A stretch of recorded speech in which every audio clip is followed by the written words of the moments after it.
girl Rita. I know you probably have been wondering for a long time where I have been. To be honest with you, it has been in preparation to do these videos. I do say videos because I don't know how many of them there are going to be. I don't want to drag on each video, so I'm going to try to break it up so you guys kind of have time to take in what I'm saying, because it is going to be a lot.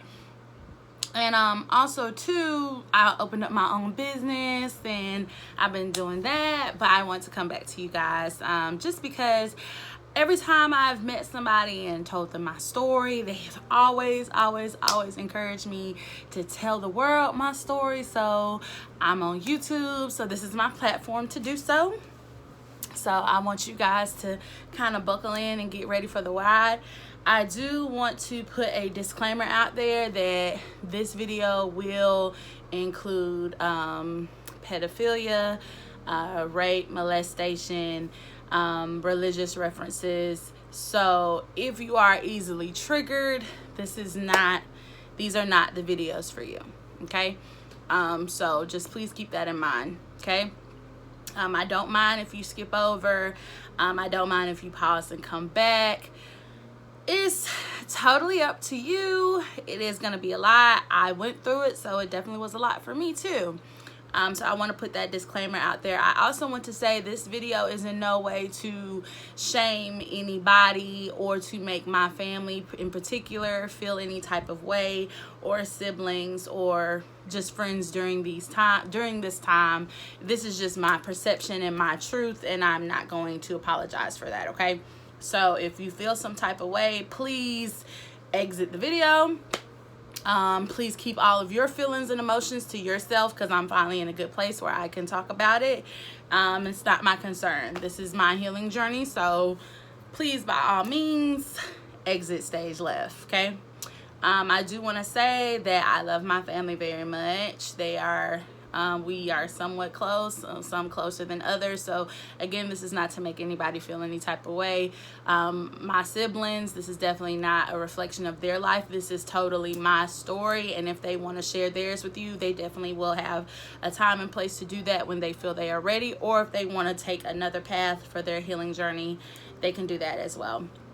I also want to say that at any given time during these videos, if you see me put on my Mickey Mouse ears, it just means that I'm getting to a place that is really hard for me to still talk about, and they make me feel safe. It is in no way to take away the importance of these videos to me, okay? So let's get started. So if you have looked at the title of the video, that is the best way I can describe it. And this video is going to be about giving you some type of background so you can understand the rest of my story later on. I will not be using anyone's real names in these videos. All of these names will be fake ones that I came up with, because one, I don't want anyone to sue me, because again, this is my truth and my perception of things, and two, it's none of your business. I don't need anybody feeling like they're getting any spotlight off of my story. If a person feels that they are okay with me saying their real name, they can comment below and let the world know who they are, okay? So to give you some type of background about the place, I don't know if you guys have ever heard of the Jim Jones story. If you haven't, there are plenty of videos on YouTube about it. The best one, in my opinion, that describes it is by a YouTube creator named Bailey Sarian. You could definitely look up her channel, and she talks about the Jim Jones plantation. So I grew up in this place called Rock Hill, South Carolina. It's a city. Where I grew up is off of East Main Street. If you drive past it, you probably still would not know where this place is, but it used to be nicknamed the Trash Pile. If you're from Rock Hill, South Carolina, you definitely know where the Trash Pile is. And if you don't, you can ask a couple of people and they definitely will let you know where it is. There's also a club down there. I never knew what the club name was, but because I never went to it. But if you go to that place, it's in the area I grew up is very, very close to that area. but they used to call it the Trash Pal. So to kind of give you a little background, this place was ran by a so-called pastor. I wouldn't necessarily give him that title because pastors are supposed to spread goodness and serve other people, and in my opinion, he definitely didn't do that. So to make a long story short, not make a long story short, because this is definitely going to be a long story, and I'm sorry if you guys feel like I'm rambling, because it's a lot for me to put into context for you. So to give you some background, I grew up in Rock Hill, South Carolina, at this place called the Trash Pal. And on the Trash Pal, at the top of the road, it was literally set up just like the Jim Jones plantation. You had the church up at the top, the pastor's house right next door. My dad was considered the pastor's right-hand man, so we lived literally right beside him. On the other side of the church, on the left-hand side, there was like a playroom that was never finished. There was also a chicken coop next to that, a garden, a cemetery, and then all around where the members of the church all live. So I think it's pretty safe to say that this place was a cult, because basically you joined the church and you moved down there. That's pretty much where it was. The church originally was a part of a bigger organization. I will leave that organization's name out because I'm pretty sure if they knew majority of the stuff that was going on, hopefully they would have stepped in. But the pastor decided to leave that organization because he felt that they required too much money. I don't think that they required too much money. I think they were just a church organization, and if you wanted to be associated with them to protect their name, you had to pay certain dues, especially since they use funds to pour back into the church. So he ended up leaving that organization. So that just kind of gives you some background of the situation. To give you some background of my family, my immediate family is somewhat small. This is just a normal single family I had. I definitely was blessed to have both my mother and father in the home, and they were married, and I had my older siblings. So I was the youngest of 3. So I didn't come until later. My brother and sister definitely lived in this situation way longer than I did. And again, please do not, go and bombard them with questions. All of your questions need to be directed towards me, because again, this is my story about how I felt about things. Let them take their healing journeys on their own, please, okay? I asked my mom, and she said they got there around 1989, somewhere around that time. To give you further backstory, my dad was in the military. With him being in the military and just being an alpha male and a family man and also a minister, he was just really concerned with how he was going to take care of his family once he got out of the military. The military really didn't give him a lot of options in regards to how he was going to take care of us.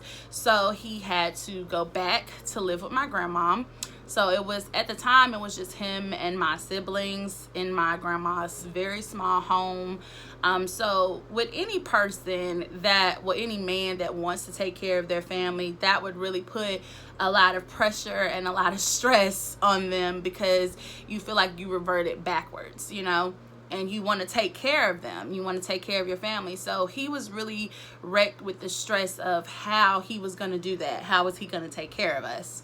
So with him wanting to take care of us, he was out there pounding the pavement, looking for a job, going to church services, just trying to keep himself encouraged and in a positive space. And that's when he met this pastor. So this pastor kind of had a knack, like Jim Jones. He had a knack of, isolating people's vulnerabilities. Definitely had the gift of gab to talk to people and get them to do things that he wanted them to do. That's just pretty much what it was, So he could kind of spot this yearning to take care of family and my dad. And, he gave him a proposal that in hindsight sounded too good to be true. Usually when things sound too good to be true, they usually are. So he met my dad, And he told my dad, hey, you know, if you help me build my church, I'll definitely, you know, help you build a home. Now, looking back at my dad's finances, my dad did pass away. Just taking a look at my dad's finances during the time when he met this man, my dad really did not need him at all to help him build a house. He had a lot of money saved up from his retirement plan from the military, and also with his job that he was currently working. He could have withdrew from that and built his own home. But you don't know what you don't know, which is why I definitely feel like it's very important for the African American community to teach our children financial matters, because we have access to a lot of resources that we don't know about, and we really are in a lot of positions to win, but we spend our money on frivolous things or reach out for help in the wrong places when we can really help ourselves. So my dad went and withdrew all his money from his 401k, gave the money to the pastor, and the pastor basically built us this house. Now, I will honestly say the house was not in the best of shape. I am going to be inserting pictures of like where I grew up throughout these videos, so you can definitely see. So my dad built this house. It really wasn't the best house, but it got the job done, essentially. It kept a roof over our heads, and we all had our own separate rooms. And in my dad's mind, you know, he could build it up, fix it. Eventually it would be the house of his dreams. So when my family got down there, again, I wasn't born at this time, but there were other families that were there, other things that transpired, and again, that's not necessarily part of my story, so I'm not gonna share those things. Sorry if you guys hear my dog barking. He can kind of sense me tensing up a little bit, so he wants to come in here and love on me a little bit.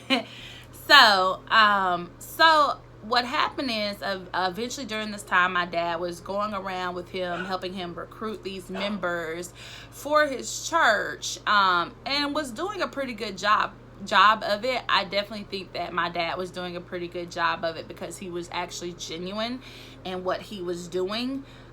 He didn't see anything that was wrong at the time.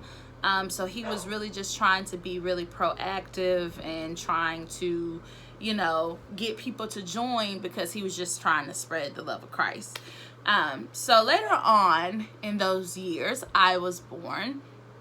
I'm told that, you know, I was a really spoiled baby, that my dad held me all the time. I usually didn't want to go to nobody other than my dad. I didn't want anybody else to hold me.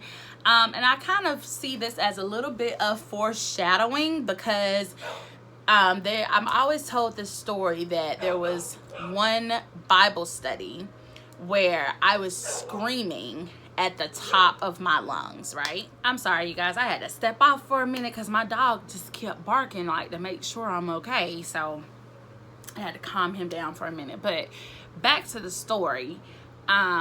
So I was always told the story that we were having Bible study.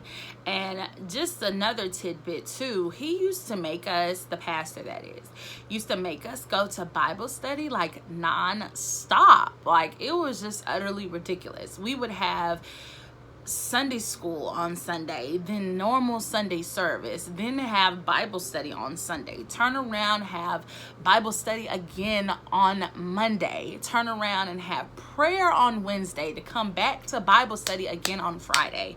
It was just utterly ridiculous. But I was always told that I always wanted to be held by my dad. Always wanted to be held by my dad, right? So there was just one service where that my mom just couldn't settle me down. I wasn't trying to hear anything she was talking about as an infant. And, you know, the pastor decided that he wanted to pick me up and grab me and, like, I guess kind of soothe me. And they said in the middle of Bible study, he looked at me, and I'm an infant now, and he looked at me and was like, "Be quiet, girl. This is not about you." I don't know why my parents didn't see the signs of him being a clear sociopath at that moment, but for whatever reason, they didn't see it. So They said that as soon as he said that to me, I literally started screaming even louder. I just scream at the top of my lungs. I disturbed all of Bible study until he gave me to my dad. He gave me to my dad, and I instantly was quiet. And I think they just kind of took that as like a, an omen that, hey, like, this man is really up to no good. But I'm pretty sure they saw, more signs than that. But, that was just my sign, like, hey, you need to watch him, But anywho, so, girl, this story is a lot more difficult than I thought it was going to be to tell. But, so as years go by, there's another kid that's born there after me a year later, and he and I became the closest of friends. Okay, me and him are still really close to this day, and we kind of got through a lot of rough patches together. We would run around, we would play. My childhood was pretty normal up until like I hit 4 years old. My parents really didn't watch me that much because we were kind of a tight-knit community. I really didn't go a lot of places, and the pastor kind of made sure things stayed that way.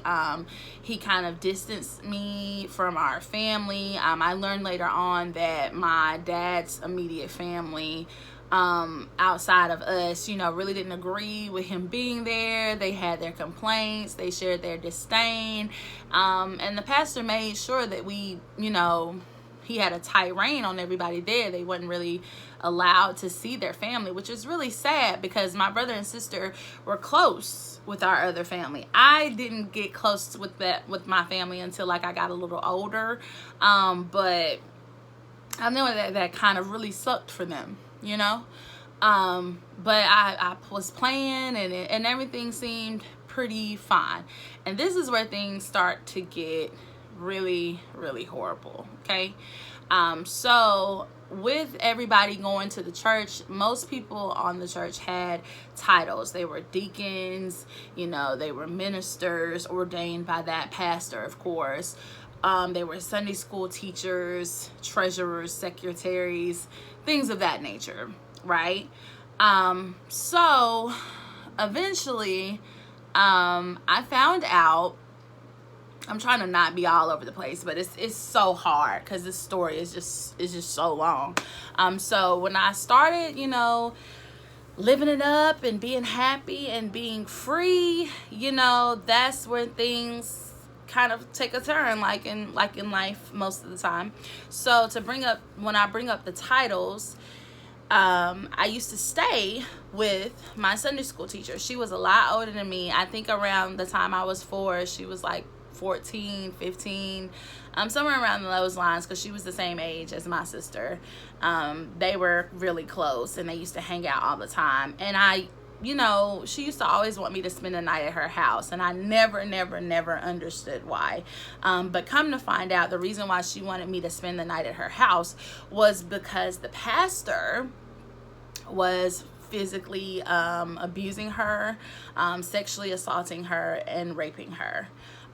So every time he would come into her room and he saw me there, he wouldn't mess with her because I was there, and I was just like 4 or 5 at the time. So she would always have me at her house. I would always just be sitting there at her house. Even when she wasn't there, she would tell me like to go wait for her, just in case like he saw her walking across the field from someone else's house to her house, and he thought about coming over there to mess with her. As soon as he would walk in and he would see me there, he just wouldn't mess with her, I guess. And she didn't tell me this until later on when we were swapping stories about growing up. But that's her story to tell. But the reason why I bring it up is because it's part of the background. So with me being there all the time, and of course her and her family being in the abuse longer than I was, because I believe her family was there before the pastor met my dad. They were already living there. What started to happen was around the age of 4, her brothers, and I do mean that with an S, her brothers started to sexually assault and molest me. I was 4 at the time, and they were definitely a lot older than she was, I believe. I believe one of them was older or around the same age, but I do believe all of them were older than me. They were in their teens, and I was 4 at the time. The molestation started off small. It started off with kisses and things around that nature, and then eventually it got towards penetration. And I think because they were so young, it was with objects at first. So it was with things like pencils, their fingers, because they were young, they didn't really have a grasp on how sex works. So because of that, though, I now have issues like with bearing children. So I have what you call unfriendly cervix.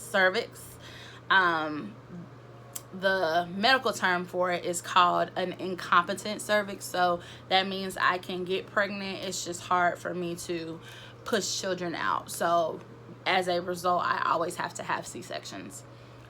So while I was sitting there saving her, I was getting abused. So that went on for some years. It stopped after I reached 4th grade. And during those times, during my school years, I was getting picked on. Like, during my school years, I was getting picked on, like, because people were picking on me for where I lived, because at that point there were people that lived in buses there. They lived in buses. You know, one of the church members, their house didn't have a bathroom, so they used the bathroom in a porta-john. And then there were people who lived up the street from us. They were a part of the church, but they really didn't, you know, have a part in like all the mess that was going on down there, because they were further up the street. They could kind of eject themselves from all of the stuff that was going on. They were a part of it, but not really. So it was a lot. And so eventually what happened is my Sunday school teacher, you know, her and her brothers got to the point where they were switching out, you know, who was teaching Sunday school. So there were times that I was left in Sunday school with my predator, you know, and he would have the kids do something and then take me back to the room and do all sorts of things to me. So eventually, when I reached 4th grade, after reaching 4th grade, the, you know, girl's family and the brother's family, they moved. The mom had some type of falling out with the pastor. I don't know what that was about, because again, that's not necessarily part of my story. So they ended up falling out and they ended up leaving. She ended up moving and she took her children with her, of course. By this age of me being in 4th grade, my sister and the girl Sunday school teacher were off at college, living their best lives. They got off the land. You know, they were just trying to get out of there. The brothers went God knows where to do God knows what. And, you know, they weren't there. So it kind of stopped a little bit once I reached 4th grade. It picks up again. My abuse picked up again in 6th grade. It picked up again in 6th grade because one of the brothers came back. He only came back to live there for a little while, so the abuse wasn't as frequent. I think the older he got, he kind of started realizing that it was wrong, so he kept a safe distance. It wasn't a reoccurring thing like it was from the ages of 4 to 4th grade. So he kind of just, you know, I guess his own conscience got to him at that point. And he went on about his business again. He fell out with the pastor too, because the pastor just wasn't a friendly person. He just wasn't nice, and he fell out with everybody that he knew because he was a user and a scammer and a manipulator. So, but in between those times, the relationship with my father got really, really tense because I was acting out. For rightful reasons. There was I remember one particular incident where I, you know, basically let my dad know that I was being abused.